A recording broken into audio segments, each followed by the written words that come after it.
Three major rulings out of the North Carolina Supreme Court today, all dealing with voting rights. Two of them reserved decisions made just months ago when the court had a different political composition. One ruling means 56,000 felons just lost the right to vote until all aspects of their sentences are complete. A second ruling means you will need an acceptable photo ID the next time that you vote. And the Republican majority now says that the courts can't overturn voting maps for being drawn to favor one party or another. WRAL's Capitol Bureau Chief Laura Leslie explains exactly how that decision will impact you and your representation in Washington. The ruling comes as state lawmakers are preparing to draw the next round of voting maps. It means that state lawmakers basically have a blank check when it comes to drawing districts for their own political gain. In two rulings last year, the state Supreme Court ruled that the practice of drawing voting districts to elect one party or the other violated the state constitution because it allowed lawmakers to prevent voters from voting them out. The court at the time was controlled by Democrats, 4-3.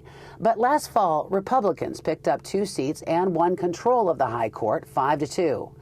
The new Republican court took the unusual step of agreeing to reconsider the earlier rulings and now overturn them completely, saying the former court was wrong. Chief Justice Paul Newby wrote in the majority opinion that the courts have no power under the Constitution to interfere with partisan gerrymandering. Today, we begin to correct course, he wrote, returning the judiciary to its designated lane. Democratic Justice Anita Earls, writing in dissent, said letting lawmakers predetermine the outcome of elections undermines the whole idea of democracy.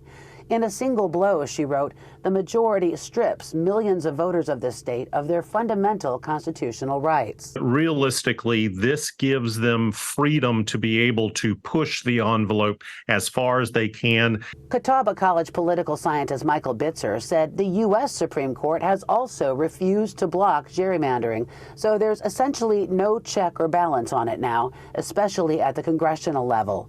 He says lawmakers will soon draw new maps, likely to unseat several Democrats, giving the GOP a larger majority in Congress. We are going to see a swing from the 7-7 current delegation to a supermajority Republican delegation, as well as likely see supermajority numbers for both the state House and the state Senate.